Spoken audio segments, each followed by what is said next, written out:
Dear everyone, welcome back to the show for another thrilling episode of From RJ with Love. As always, I am your host, RJ Palhegi. Thanks again for coming back, listening in, here to hopefully make your week a little brighter. And again, I am sorry for the delay of getting this episode out. It was a hectic week last week. Over things I'll be getting into later in the show, so I do again apologize for putting this out there so late. But anyway, thanks for coming back and listening. And first thing I need to do is I need to get a new chair here. Because as you can hear, it's a very squeaky chair and it's on wheels. And I constantly like to roam around. And it squeaks every time I roam. And last week when I was in Woodstock, I was in a very stationary chair and I couldn't move and I was very uncomfortable and I couldn't do anything at all. So, anyway, apologize for the squeaks. But yes, I am back in Murfreesboro. I've returned home to the borough where the weather is just a flip of the coin. Who knows what it's going to be? Started off the week was beautiful. It was in like the 70s, if you can believe that, here in February. I think it cracked 70. The sun was shining, and then a big old storm came through, and it was in the 30s all day, and it was dark and miserable. Just another day in the life here in the borough. As those of you from here know, it's just the never-ending cycle of weather messing with your sinuses. And yes, I've been drinking NyQuil for the past week like it was water to to stay healthy, keep a moving and a grooving. Well, how was your week? I did have a hectic week, and again, as I said, I'll get more into that. Why? But hopefully you had a good week. Nothing too stressful. And so my roommate, the one who's the DJ who plays at the club. He's from Atlanta, so he drove down with me and drove back. And we came across, one of those road trip philosophical questions, when you've just been sitting in there for a couple hours and just you're thinking of random stuff. And I think that's what we were listening to another podcast about the Zodiac Killer, which is very, very fascinating. If you don't know about the Zodiac Killer, maybe do some reading up on that. But a guy on there brought up Jeffrey Dahmer, who was another serial killer who ate people, which sparked our conversation about cannibals and how we taste. Now, if you're a cannibal, please write into the show so we can clear all this up. There is much confusion going on here, but do different people taste differently? I mean, I think they would have to, but then my roommate brought up a good point that mostly all chicken tastes like chicken. So is it because do different races taste differently? Do different, people who are raised differently taste differently? Like, does someone from China taste different from someone in Bolivia? I'd like to experiment and learn these things, but I don't think I have the stomach for it, to be quite honest. And also, what about fat people? Do fat people taste different from skinny people? Does the fat of the human add to the flavor, like a steak or a prime rib, or does it ruin it? These are the questions that people have, that people think about. You're probably sitting in there asking some other questions about cannibals that I'm not even thinking about. What's the best part of the body to eat? Organs? Muscles? Do cannibals get the arm and eat it like a chicken wing? Who knows?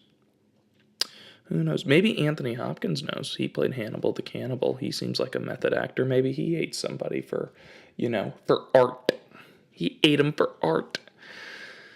Yeah, so if anyone knows Anthony Hopkins or any cannibals, please let me know. Oh, and speaking of cannibals, there was this movie came out a couple years ago, small independent Western movie with Kurt Russell called Bone Tomahawk, where people of the town are kidnapped by cannibal Indians. And oh my goodness gracious, they do not hide anything. The cannibals literally stripped a man down to nothingness and chopped him in half with a tomahawk and started eating him. I couldn't eat for a while, so sorry if you're listening to this and eating, you know. Right out of the gate, we're talking about eating people, and you might just be sitting there gnawing on, a ice cream cone or a corn dog, and maybe I'm giving you the impression that that's someone's finger. Yeah. So yeah, if you know anyone who's a cannibal, or if you've done exclusive research on cannibalism, please let me know. I'm very curious. So I'm not very curious, but the question's now in my mind, and it's gonna bother me till I know the answer.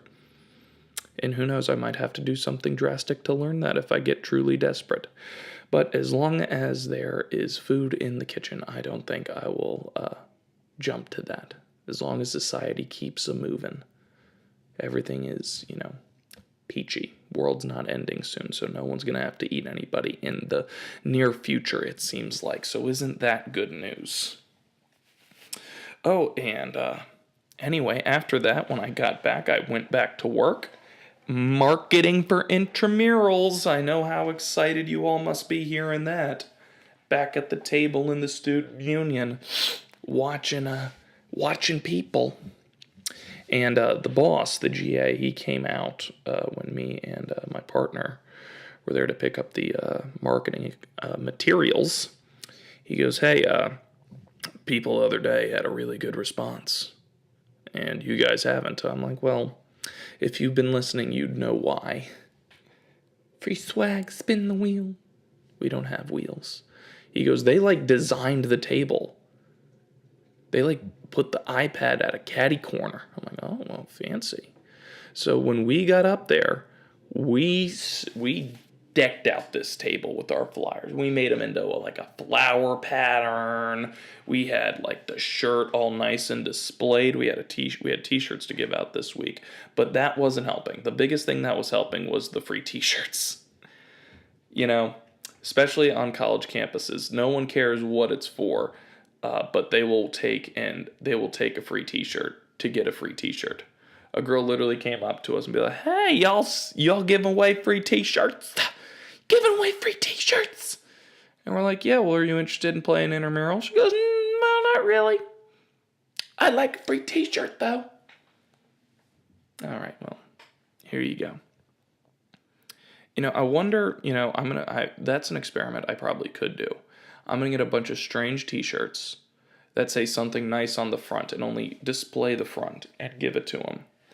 And say free t-shirts and see if people just take them, and then see if people wear them. They probably won't wear them, but they'll most definitely take them. I'll just a simple white shirt with some black letters that say, "Put a smile on the world." Oh, that's peaceful, isn't it? But on the back it'll say, "I'm an asshole." I still think people would take it. It's free t-shirt. Free t-shirts. But yeah, we had a better response with the free t-shirts, getting people to come out. So that was nice, I suppose. Hopefully we'll see people playing intramural sports.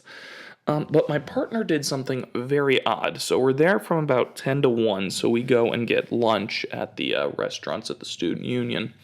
And she went to the Steak and the Shake and got herself a grilled cheese.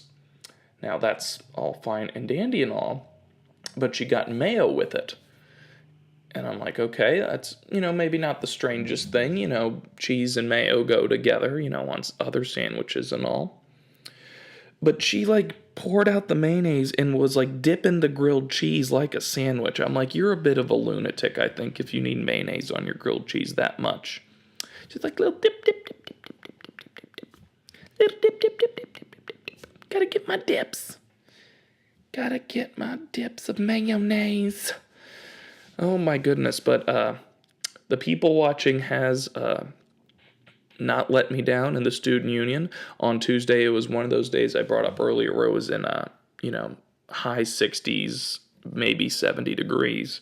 And people are like, oh, it's warm outside. I'm going to be wearing my warm stuff. Be wearing my warm stuff. Finally warm enough.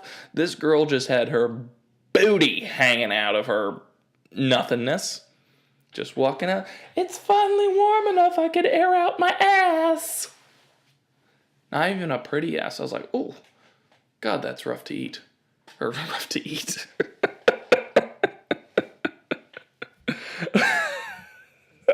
Rough to eat. Rough to look at. Probably rough to eat, too. Oh, there's one for little Jimmy. You're going to have to explain to him. I apologize for that. But, I mean, if she walked by and you saw that, you wouldn't want to be eating anything, especially grilled cheese and mayonnaise. I could say that for sure. Oh, no. Oh, here's a little tidbit for you.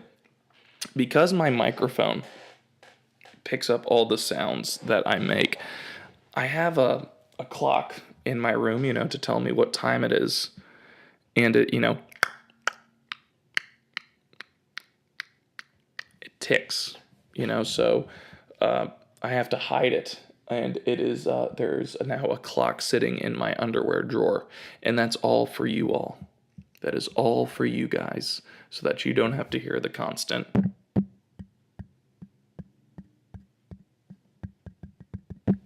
tick, tick, ticking of time that is slowly going away and eating at us second after second.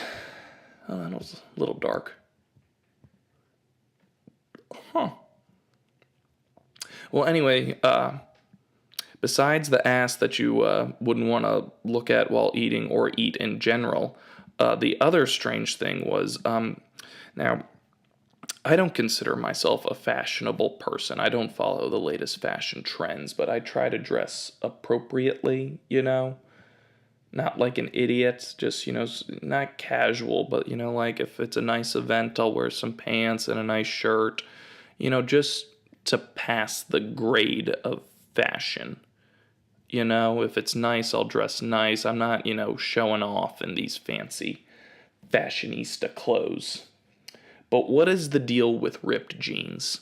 I don't get the appeal of buying jeans with pre-cut holes in them. Like, I have some jeans that are ripped, but that's because I'm a clumsy bastard and fell getting out of my car one day and scraped them up. See, that gives them, like, character. I mean, some of these people got jeans that looks like someone took a machete to them, just... Oh, look at that, it's so fashionable. It's not, in my opinion, but then again, I'm not a fashionable person. Literally, I saw someone with holes in the jeans that went from the bottom of the thigh to like mid-shin. I go, why don't you just wear shorts then? What's the point of a hole that big?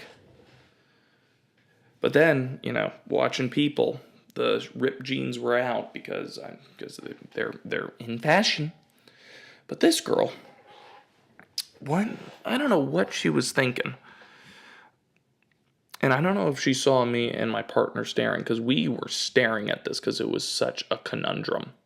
It was so bizarre what it was. It was ripped jeans, and it was like where there was like a bunch of like, not little rips, but like significant horizontal rips all the way down the jean that formed like a bunch of little holes, like a bunch of columns, like a bunch of rows on an Excel sheet.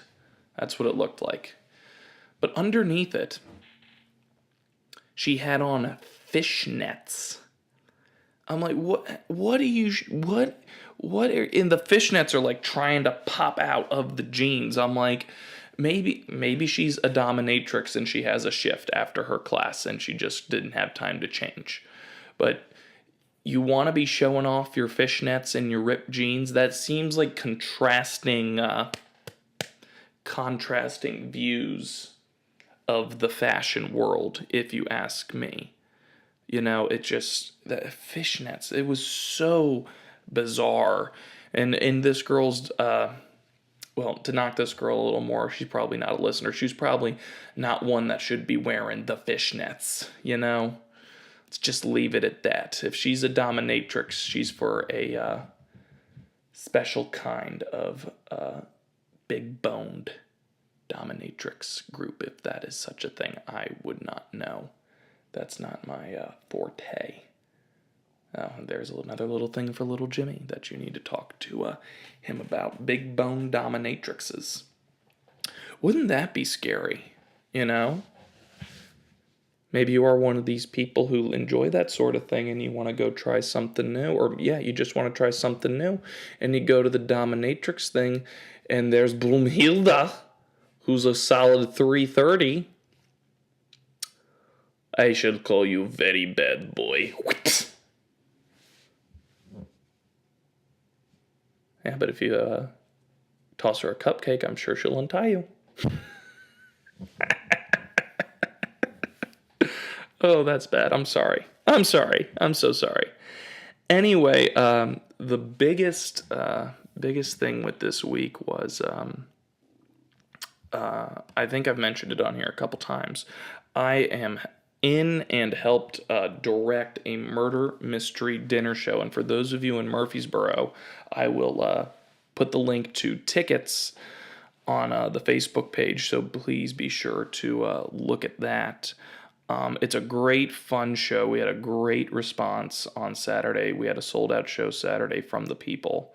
It's a lot of fun. So if you are in town, please come out. It's great food, great people. It's a really, really great time. And the next 2 weekends, we will be having live bands playing, and they're both really good. So please be sure to come and look at that. But anyway, yeah, so I was at the theater all week. I wouldn't say building, but helping set up stuff. We were painting and, kind of putting together the last minute details, and it all worked out.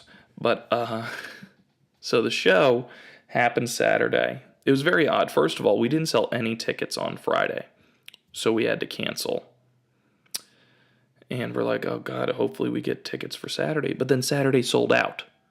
So I don't understand how that dynamic happened, but it did. So we had the people there, and it's one of these, if you've never been to a murder mystery dinner show, there's many different kinds, but ours is, it's very interactive. Like, you could be sitting next to a actor and not even realize it. That's how the show goes, and you need to be up and talking to people. And let me tell you, some people got really, really into it. So you get up, and we have like puzzle rooms, and you go and you search the puzzle rooms, and you find clues about the people staying in the hotel and whatnot, and so the biggest clues are, there's this senator, and he's having all sorts of affairs. So people start finding all these things out about the senator and the other ladies at the hotel and this and that, and he runs an illegal poker game upstairs in the attic. And as the manager, I'm the master of ceremonies, so I start to question cast members and people in the audience. And I'd be like, well, Senator, would you like to comment on you and Mrs. Nowakowski's relation? You wouldn't know anything about that, would you? And like people from the other side of the room be like, Senator, he know about that. Tell him, Senator, he been fooling around. I'm like, oh, really? He's fooling around? They're like, that Senator's fooling around with people.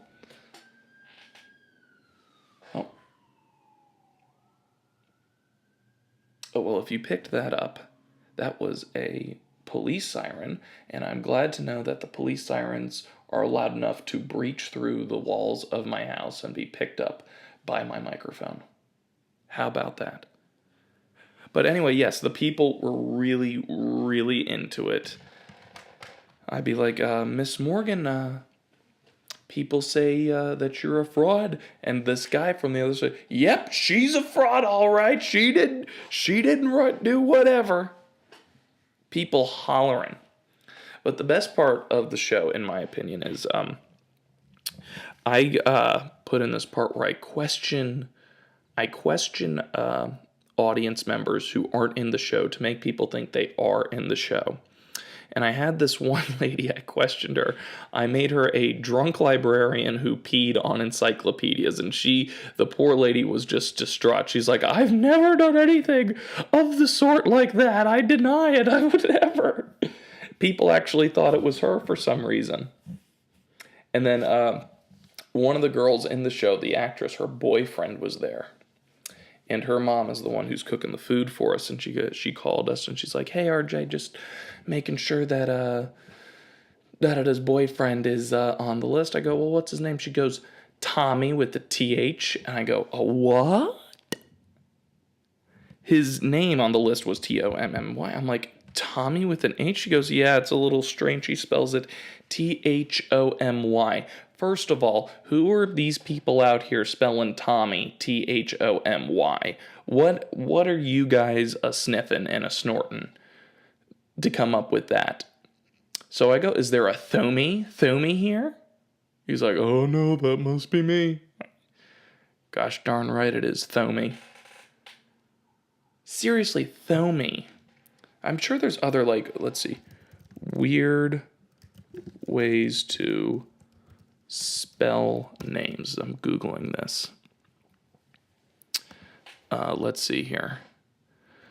Unique spellings for common baby names. Okay, let's see. Oh, those aren't very interesting. Toad, Eric with the K. Here's a fun one. Jacob, Jaycob. Jacob. Oh my goodness. These aren't like common names though, Google. Brendan, Damien, Grayson. This bit isn't as exciting as I thought it would be, because I'm going through here and... Oh, here's a fun one. Alexander, spelled Alexzander. Alexander. Austin with a YN, just, because you think you're cool. Jackson with the Gaxson. You can only be a rock star with a name like that. Oh my goodness, I've never seen this before. Xavier. Xavier. Xavier. Who knows? But who knows? Spell your kid's name however you want them to. My parents named, I'm Raymond John, but called me RJ because they thought it was cool. But when I got to high school, there were 5 RJs, so not so cool. Was it, Mom and Dad? Anyway, back to the show. So the people were, again, really, really into it. But there were definitely some overthinkers. So this lady came up to me. She goes, "So I was climbing the stairs, and I saw glitter on the stairs." Now, we set up this little part of our attic as the poker game, but it's a bunch of storage and all, so who knows what she found. She's like, "I found glitter and a small piece of plastic on the stairs." I'm like, "Oh?" And she goes, "I lost it, but that's something, isn't it?" I go, "I wouldn't count on it, miss." She goes, "I just got to find someone who's wearing glitter in here." I'm like, "Oh, well, you go right ahead and do that if you feel so bold to do so." But yeah, I love the people who came out. Hopefully we get some more people. If you're a listener, as I said before, I'll put the link for the tickets on the Facebook page, and hopefully you could come and see it. Now, before we get into weird headlines, for those of you who watched the Grammys or have been on the internet recently, have you seen the newest trailer for Aladdin, the live-action Aladdin? And if you have you seen Will Smith as the genie? And were most of you like me and going, "Oh my good God have mercy, what on earth is that?" If you haven't seen it, I'll put a picture on the page. It's like Will Smith's head on like a fat body, and it doesn't work. It just literally, he looks like Tobias Funke from Arrested Development. He just looks like he was spray painted blue, and it's just so unnerving. Like literally, I heard someone say the Smurfs look better than him. But this is a sad. The sad part about this is the rest of the movie looks really good. It's directed by Guy Ritchie, I'm a big fan of his. He did the Sherlock Holmes with Robert Downey Jr., Snatch with Brad Pitt, one of my favorite movies. But good Lord, let me just pull up Will Smith Genie. Well, let's look at this news. Disney fans mock Will Smith's genie in Aladdin. Let's see what some of the people had to say. Will Smith's genie is what appears in my room when I have sleep paralysis. Oh my God. Seriously, because Will Smith, I've always thought of him as like a skinny, muscular guy, but they've like bloated him. And the shades of blue do not look good. All three of my wishes would be to unsee the Will Smith genie. If I were a child seeing that Will Smith genie CGI, I would have nightmares for a smooth week and a half.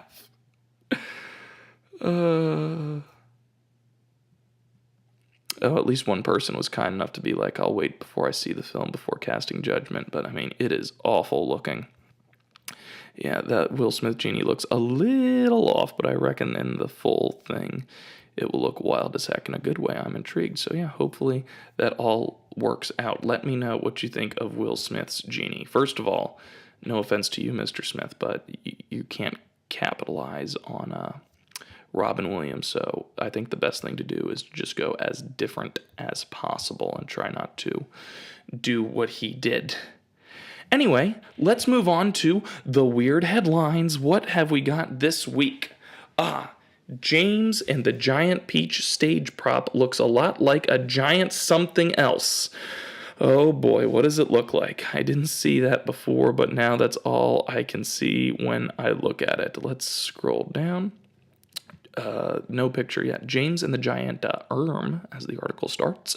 A community theater production of Roald Dahl's classic James the Giant Peach is getting attention online for some unusual set design. The main prop on the stage at the Dream Rights in York, Pennsylvania, of course, is the titular massive stone fruit.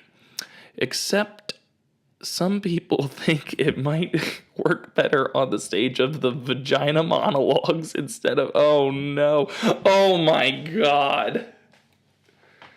It does. It looks like a good old vajayjay.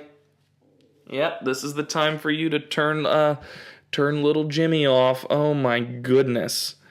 And frankly, if I'm being honest, it's a vajayjay that's been rammed a couple times. Oop. Oh my goodness, the image started to go viral after George Takei shared it with this catchphrase, Sulu's getting in on this. Oh my goodness, it's even pink. Oh my goodness, have mercy. I will put this link on there for those of you who want it. The theater is taking the jokes in stride, tweeting back at Takei. We hear you like our set design. We'd like to offer you tickets to our show to check out the hard work of this James and the Giant Peach company. Oh my goodness. I didn't see it before, but now it's all I can think of. That's all I see when I look at it. Kate Harmon, the marketing coordinator at Dream Rights, confessed to the New York Daily Record. We had to design a peach big enough for the cast to stand inside it, outside it, on top of it. It's not exactly an easy feat. On social media, fans pointed out that this part of the unique charm of community theater and the reason to support it. The few more jokes. Someone said, this is why we all need to support community theater. It's gem like this that brings character to a community. Also, this must have taken a lot of work too. Go you community theater. Oh my goodness. Maybe the community theater I work with will do a vagina peach. After OMG, my daughter is in James and the Giant Peach show, and thankfully her director just informed me our peach will not look like that. my goodness. Oh. Community theater is so wholesome and the rest of us are just perverts. Maybe, but I mean, there's no... Yeah, maybe that's it. Maybe we're just so distraught and brainwashed by the over pornographic society that we live in that we just can't deny that like we just can't accept that it's a peach. But oh my goodness, it's rough. It is rough looking, I can tell you. After local previews, it'll be opening wide. Oh no! After local previews, it'll be opening wide. Oh, I won't read any more, but I'll put the link on the page. You guys definitely check that out. Oh my god, that is hysterical. What else have we got here? Grandma fights off attackers in clown masks with a child's scooter. Aretha Cardinal used the scooter to strike one of the attacker and break the window of the escaped vehicle. Oh my goodness. Texas City, Texas. Well, that's much like New York City, New York, New York, New York, Texas City, Texas. Can't get lost there. Police say a Texas woman using her granddaughter's scooter to defend herself against a pair of machete-wielding clown masks. Machete-wielding men wearing clown masks who attempted to rob the woman and her husband. Was that the machete named Kindness? It's a little callback from a first episode. Police say Aretha Cardinal and her husband Joseph Nelson were in the driveway of their Texas home last week when the masked men approached and placed a machete to Nelson's throat. Oh my god. Authorities say Nelson wrestled away the machete. Well, good for Mr. Nelson. He just kung fu chopped the machete away from his throat. I don't know if I could be able to do that. While Cardinal grabbed the child's scooter from the driveway and used it to strike the other man. They didn't put a knife to her throat. They just let her standing around. And it was, you know what it probably was? Oh, what is it called? A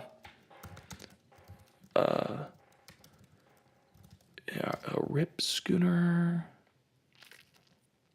Is that what it is? Rip scooter. I'm sorry, I gotta look this up. Images. Yes, remember the Rip scooters? They had like how do I describe this? Long metal pull up front, foamy handlebars, and just like a piece of plywood for the stand. They were very like small and sleek, and they would spin 360 degrees. And if you caught one in the ankle, you just wanted to end your life. She probably knocked him the fuck out with that. Oh, sorry, there's one. Could you imagine? Try to rob somebody and they come at you with a freaking scooter. Bam! Dunzo. Authorities say Nelson wrestled away. Nelson tells Houston television station KTRX the men tried to run away, but the couple chased them on the scooter. No, smashing their vehicle with the window of... Oh my god. Nelson was probably in the pickup. Aretha, get in the back with your weapon. All right, honey.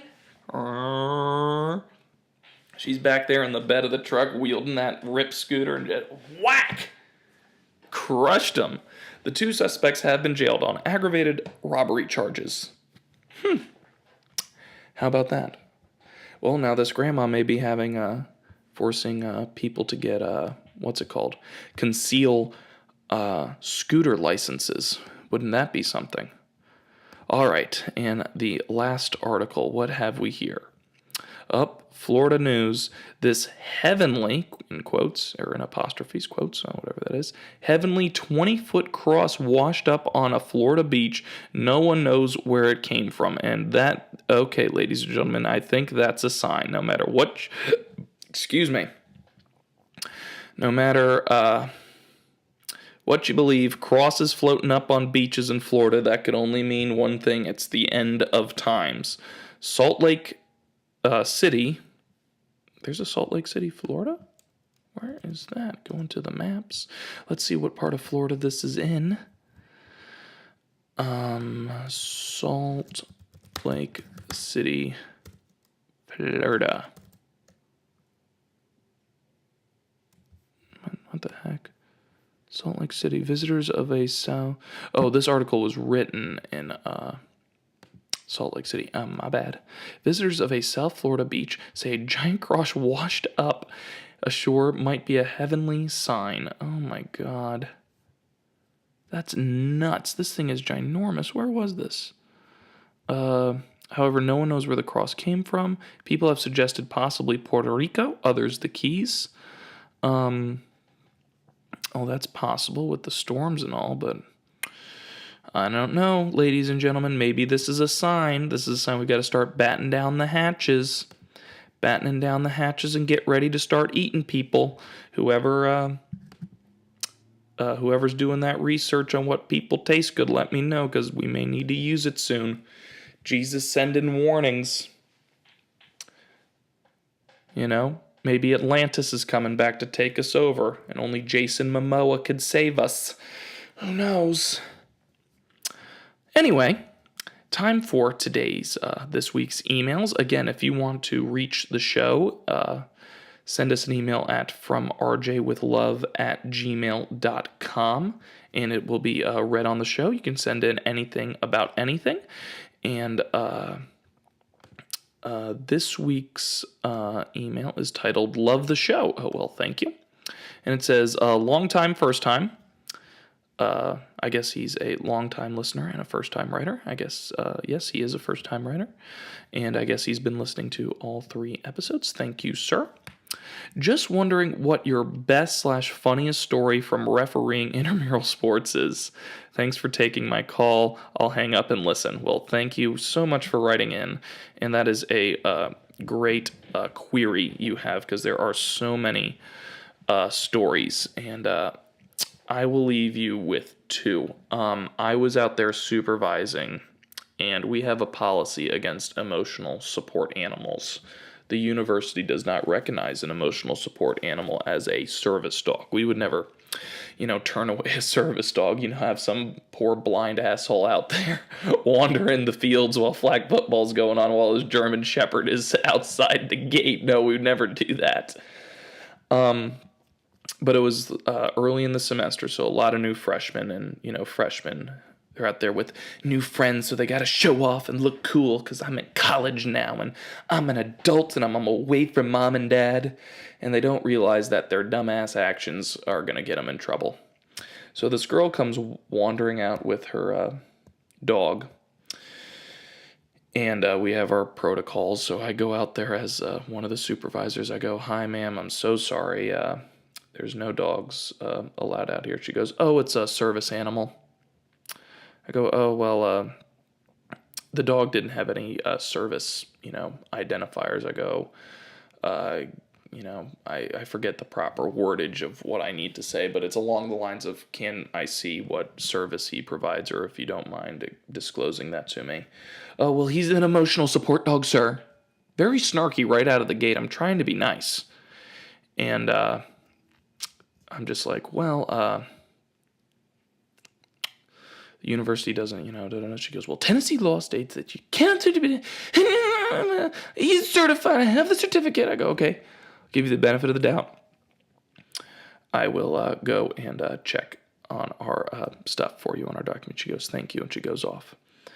And I check, and I come back, and I go, "Sorry, I checked, but the dog's not allowed." And she goes, "You, sir, are being so discriminatory against whatever it was. I will be calling the and Tennessee state law and this and that." And I swear I've never hit a woman, but this girl almost got a boot to the face.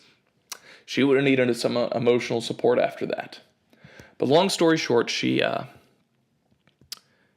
thrown out. She and her dog got thrown out, and we've never seen her again. Probably dealing with the pain. Because, most people, for those who actually need emotional support dogs, I can understand if you're, PTSD, went through something traumatic. But most kids on campus just claim them that so their dogs could stay with them. And I think that's wrong. So don't do that. But the other best time was we had a participant accuse one of the GAs of being in the KKK. So that was exciting. I won't get into all the details, but let's just say there was going to be a white pride rally here in Murfreesboro, so tensions were high. And this kid was not playing flag football correctly, I can guarantee you that. And the GA threw a flag on him. He's like, oh, that's all right. I know you boys are coming this weekend, so that was the end of that. If you want more details of some of these stories, you can come and talk to me personally. But yeah, I will go through our files and try to find the funniest ejection story that we have and read it next week for you. But those two are probably the best. The guy who accused the GA of being a racist, and then asked if we were all racist while we had a African American official on the field. So just, people playing sports get feisty. That's all I can say. But anyway, thanks again for writing into the show. I hope that was entertaining enough for you. And again, if anyone else wants to reach the show, send us an email from rjwithlove@gmail.com. And that will do it for this week's episode of the podcast. Thank you guys again so much for listening, and be sure to like and share and all that good stuff and tell people about the show. And as always, this has been From RJ with Love.